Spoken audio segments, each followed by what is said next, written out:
Good afternoon. It is Saturday the 19th of October. I have an empty glass. I'm in my brew shed. I've got the Come Strictly brews, so I know that's on in a bit. I'm banished from the house, as most men probably are.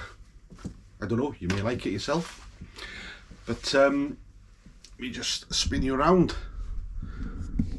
Talking about this guy today, Brewboy Callaby, and specifically his NEIPA grain to glass, which was 4 months ago.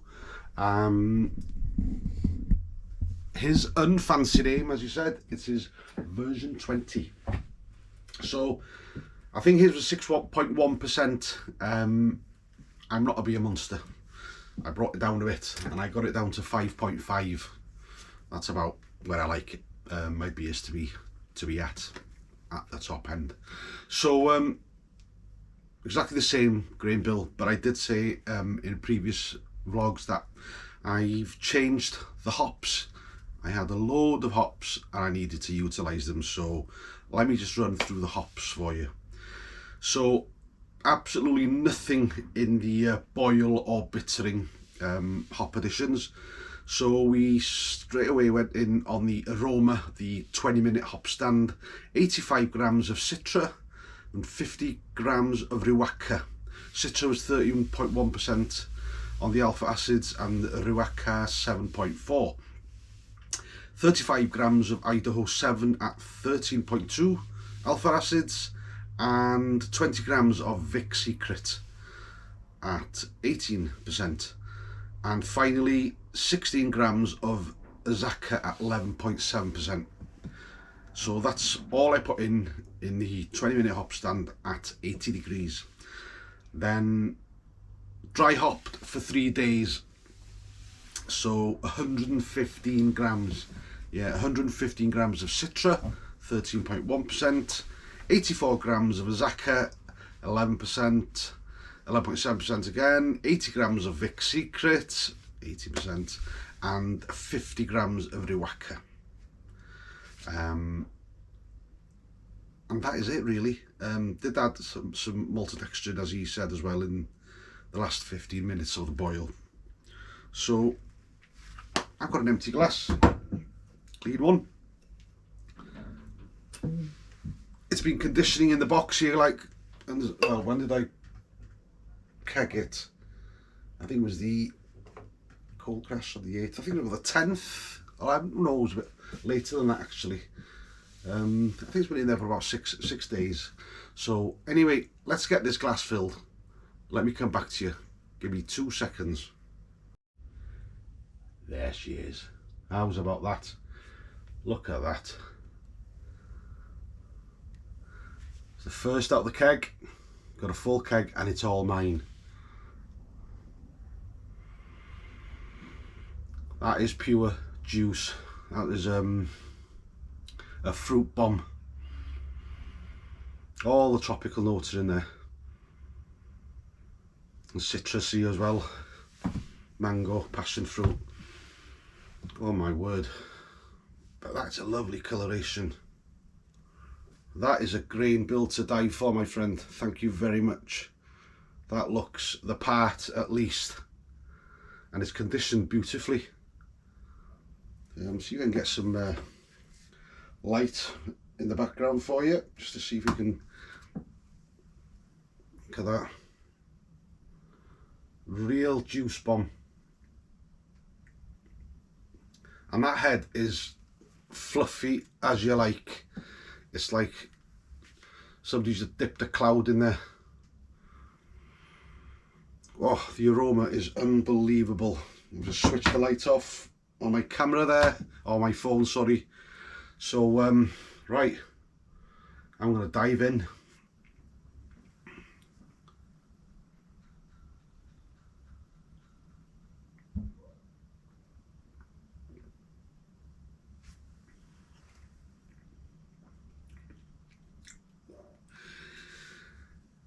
You beauty. That is, without a shadow of a doubt, the best NEIPA that I have ever made. well, I followed Brewboy Callaby's grain bill. Thank you very much, mate. That is an absolute blinder. Oh, that is fantastic.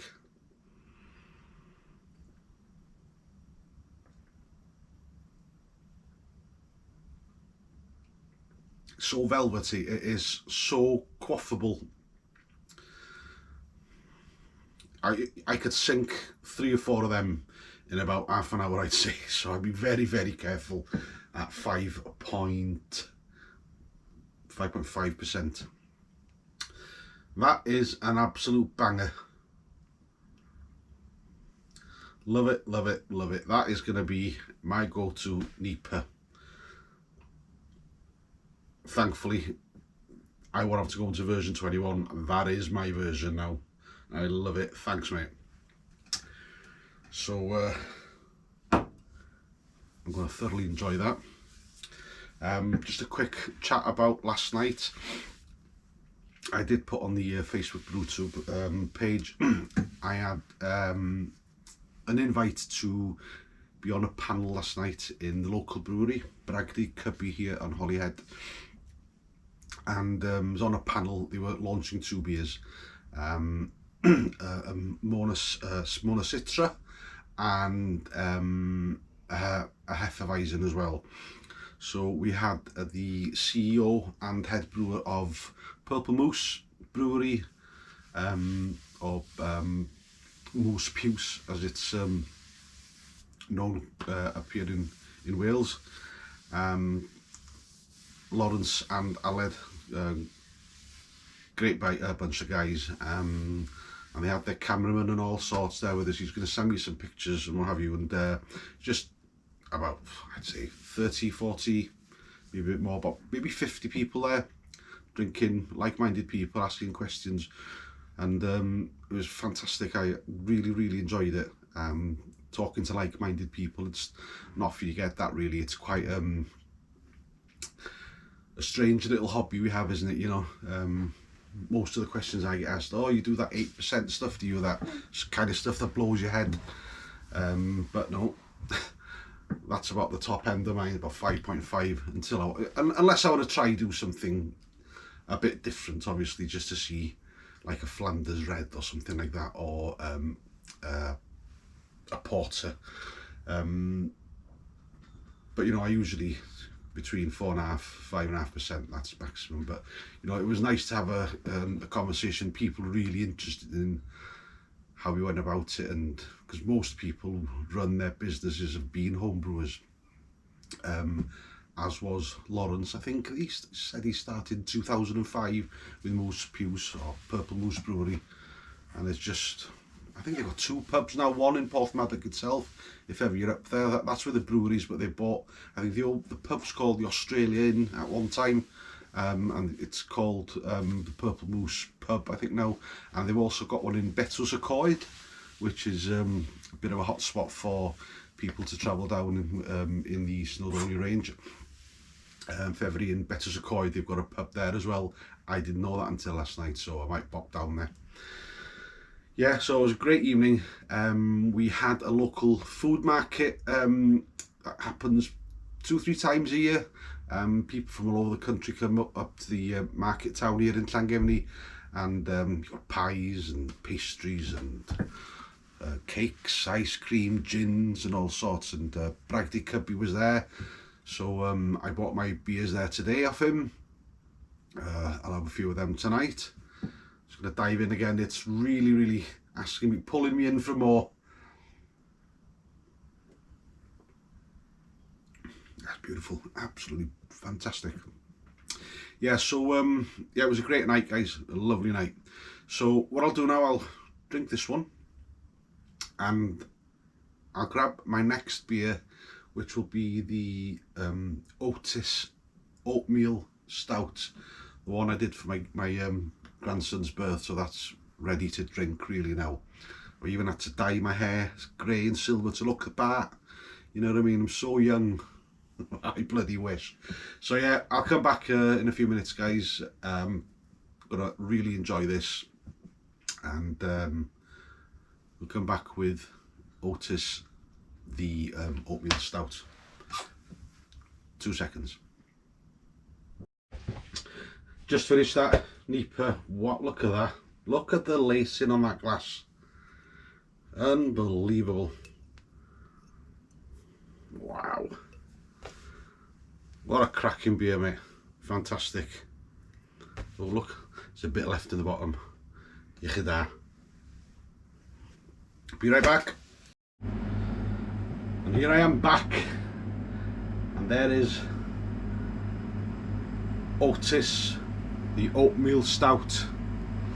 A stout that I produced because of the birth of my first grandchild. So, Iechyd to Otis, Alexander Jones.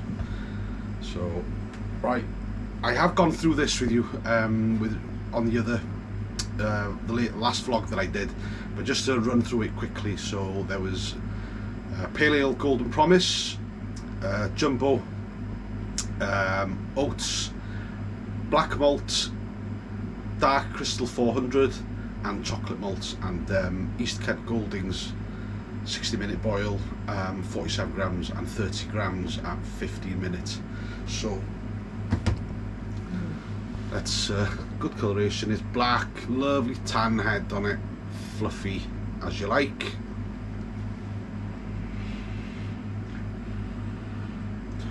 Definite chocolate notes in that breakfast porridge oatmeal type. This is going to be quite filling. It's been conditioning at about 8 degrees, so probably just slightly too cold for what I usually drink these at. I'm not saying that I want it at room temperature, but I think you get much more out of it the warmer it is. This Guinness here and all that malarkey, I don't buy into that at all. I really do not subscribe to that kind of mentality. But that is breakfast in a glass, basically. Right, let's dive in, guys.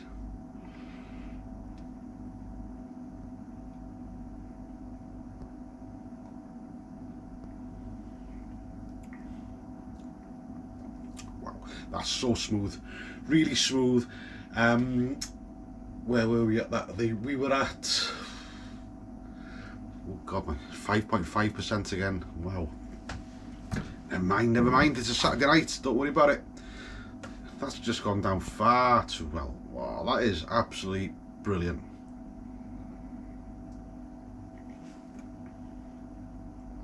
Full bodied, smooth and velvety. You can hardly feel it go down really. And I think I've got to give some kudos to Tankard Brewing for that. Because I did say I've had some advice off them.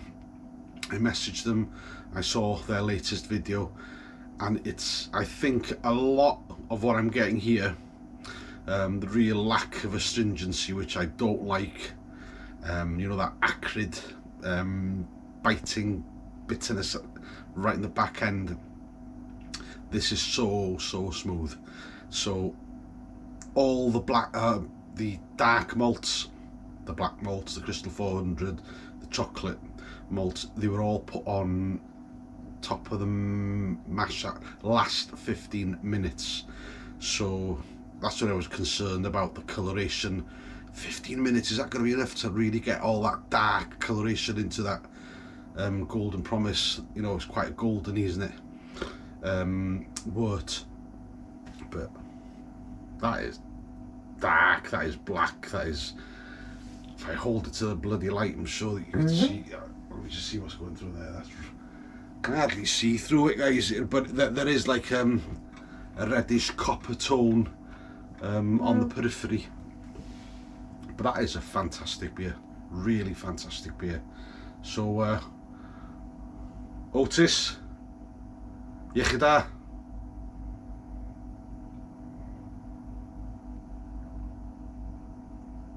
Oh, I'm going to really enjoy that. So yeah, just a quick one today, guys. Thanks very much for all your comments on my last vlog. I'm going to try my utmost to put a bit more on The problem is I just tend to do 3 at a time, and then, you know, I've got 3 kegs to try and empty, but I'll have to get some more friends round to try and help me out. It's their fault. Put the blame on them. So I think we'll go for a Kolsch next one, a Kolsch. I'll give that a go. I'm going to mix it up a bit with putting 2 different types of yeast in it. Going to use one WHC, forget what it's called now, but you know, we'll get to that on the next vlog. But yeah, so I'm going to start editing this video, hopefully get it up online tonight, and continue drinking my beer in my bar on my own with definitely no Strictly Come Dancing on it. So have a great weekend, guys, and as we say again, Iechyd.